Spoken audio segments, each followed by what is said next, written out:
Good morning, fellow Firewood fanatics. This is Chris. We are not in the Woodyard today. We're at my brother's house, and we're going to talk boiler wood coming up right now.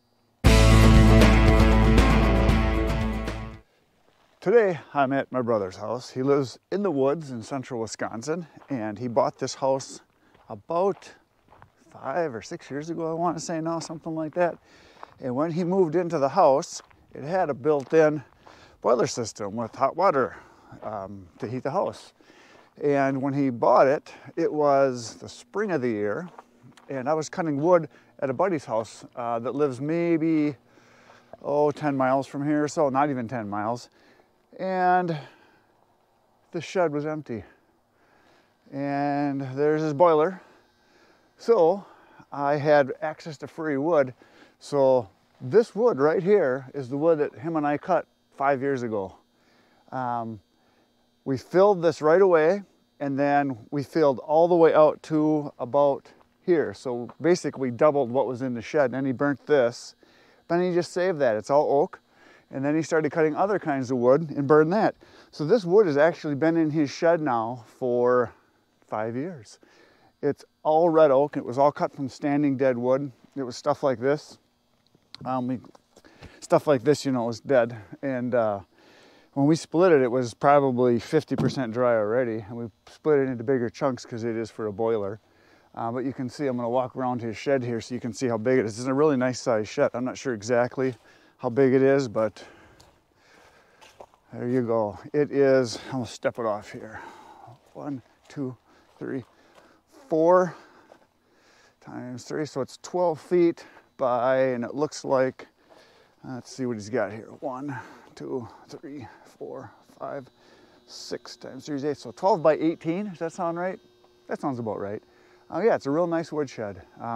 It's not open on the sides at all as far as, you know, having airflow through, but it's open all in the front, and yeah, so he's got a bunch of wood in there.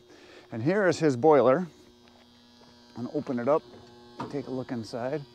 Well, there's some nice coals in there, as you can see, and I'm gonna throw in a couple chunks. There's one.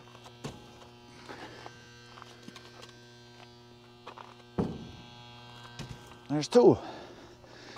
So you can see he's got a pretty nice setup here for burning wood and for heating his house and hot water. I don't know much about the boiler because that's his thing. I can probably ask him later, but it works great. He's never had a problem other than I think one of the sensors went out or something once he had to replace. So there's that pile of wood. We're going to walk to a different pile of wood now. So here's some more wood that he's got just underneath the pine trees here. You can see he's got plantation pine all the way around him here. And so yeah, what he does with this wood is he just, no really measuring of anything because it's boiler wood. It doesn't matter how long it is, how thick it is.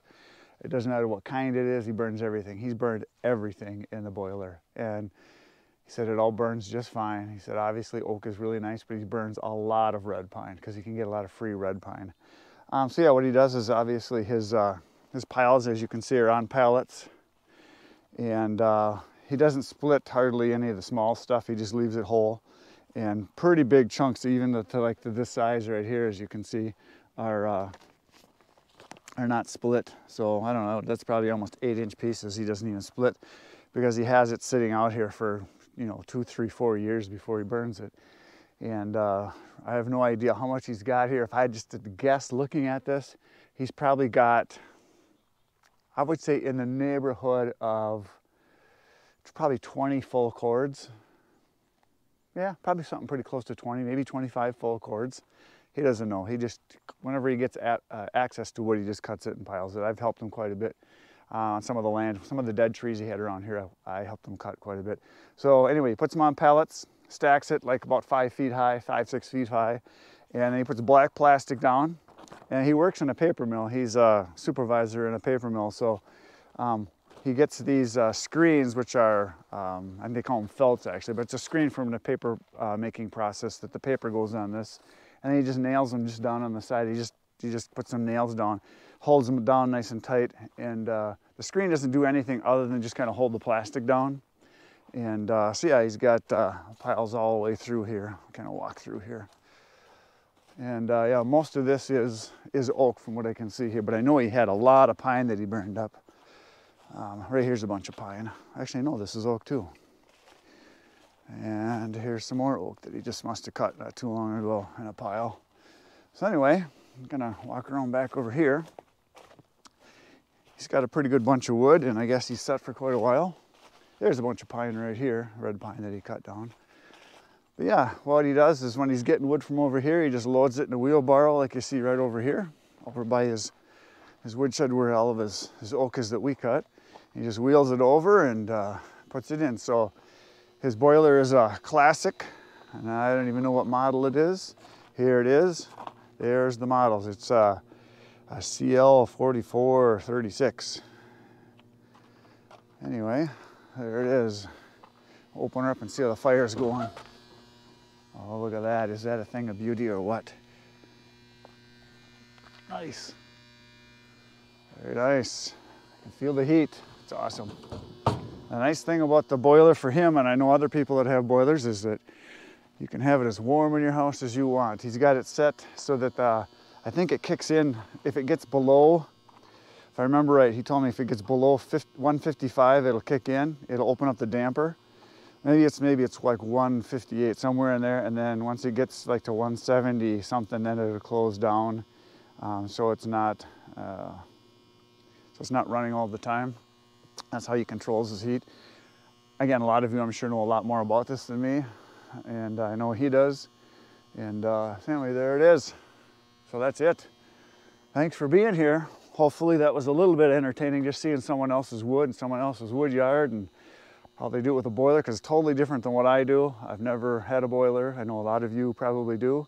And he really likes it, other than it takes a lot of wood. And the other drawback, like he said, is that you got to feed it. And if you go somewhere, you got to have somebody feeding it for you so your house doesn't cool down, the fire doesn't go out. So like once a day, he has to have somebody stop in if he's gone for a while, and they have to feed it. So anyway, that is it for today. Thanks for being here. Please hit the like, subscribe button. You know what to do. Just poke them. It's fun. And I'll see you tomorrow somewhere. Could be here, could be there, could be the wood yard. But you should get out in the woods and get cutting.